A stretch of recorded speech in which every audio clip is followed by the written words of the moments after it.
Halo, perkenalkan, nama saya Fania Shelita dan pada siang hari ini saya akan menjelaskan mengenai konstruk dan variabel. Pertama, konstruk. Konstruk merupakan suatu konsep teoretik tentang suatu variabel psikologis yang menjadi acuan dalam merumuskan dimensi atau aspek keperilakuan yang hendak diukur. Konstruk ini terdiri dari konsep-konsep yang dapat diamati dan selanjutnya untuk keperluan penelitian diukur dengan menggunakan skala pengukuran. Konstruk yang diukur dengan suatu skala tertentu selanjutnya akan menjadi variabel. Sehingga konstruk merupakan jenis konsep tertentu yang berada dalam tingkatan abstraksi yang lebih tinggi dari konsep dan diciptakan untuk tujuan teoritis tertentu. Konsep dihasilkan oleh ilmuwan secara sadar untuk kepentingan ilmiah. Sedangkan konstruk dapat diartikan sebagai konsep yang telah dibatasi pengertiannya, seperti unsur, ciri, dan sifatnya, sehingga konstruk itu dapat diamati dan diukur. Berikut adalah teori konstruk, jadi seperti piramida. Yang paling dasar itu theoretical konstruknya. Kemudian di atasnya lagi itu ada variabel. Di atas variabel ada dimensi. Di atas dimensi ada indikator. Dan yang paling atas atau puncaknya yaitu itemnya.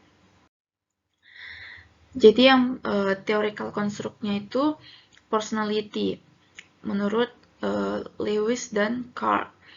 Kemudian di atas personality-nya lagi itu ada Big Five personality menurut Lewis. Dan yang di atasnya lagi, yang tingkat ketiga yaitu Ocean atau openness, consciousness, emotional, agreeableness, dan neuroticism. Kemudian pada tingkat yang kedua itu indikator. Contohnya pada openness itu seperti berpikiran terbuka atau open-minded. Kalau consciousness berarti kesadaran, emotional berarti emosinya. Sedangkan yang paling puncaknya yaitu adalah itemnya. Contoh item pada openness yaitu saya bersedia menerima saran orang lain. Itu contoh dari theoretical construct-nya. Kemudian berikutnya variabel.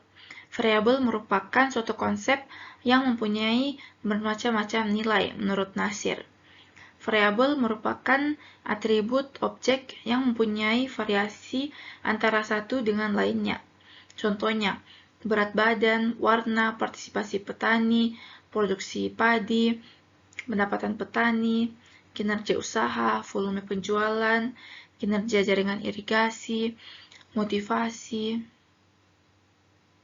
Itu adalah variabel-variabel.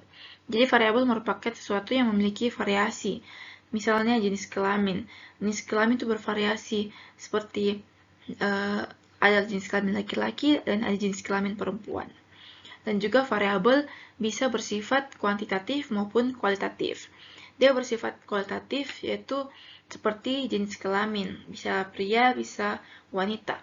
Sedangkan kalau kuantitatif dapat dinyatakan dalam angka. Misalnya pada jenis kelamin laki-laki diberi tanda 1, sedangkan pada jenis kelamin perempuan diberi tanda 0. Jadi jenis kelamin itu termasuk dalam variabel yang nominal. Kemudian variabel ini ada berbagai macam jenisnya. Yang pertama itu variabel independen atau variabel bebas, yaitu variabel yang menjadi penyebab dari terjadinya suatu hal pada variabel terikat atau ada sebabnya. Kemudian variabel bebas juga merupakan variabel yang faktornya itu bisa diukur, dimanipulasi, atau dipilih oleh peneliti untuk ditentukan hubungannya dengan suatu gejala yang sedang diobservasi.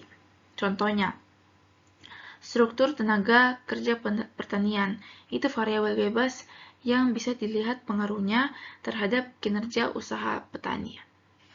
Kemudian yang kedua yaitu variabel dependent atau variabel tergantung, yaitu variabel yang diamati karena adanya sebab dari variabel independen itu. Yang ketiga, variabel moderator. Variabel moderator itu sebagai mediasi dalam hubungan antara X dengan Y. Jadi variabel moderator ini itu variabel yang faktornya diukur, dimanipulasi, dan dipilih oleh peneliti untuk mengetahui apakah variabel tersebut ada hubungannya antara variabel bebas dengan variabel tergantungnya. Kemudian ada variabel intervening, yaitu variabel yang memiliki hubungan secara teoritis namun tidak termasuk dalam penelitian. Dan yang terakhir ada variabel kontrol. Variabel kontrol itu variabel yang faktornya dikontrol oleh peneliti untuk menetralisir pengaruhnya. Jadi variabel ini yang dikendalikan atau dibuat agar konstan. Baik, sekian penjelasan mengenai konstruk dan variabel. Terima kasih.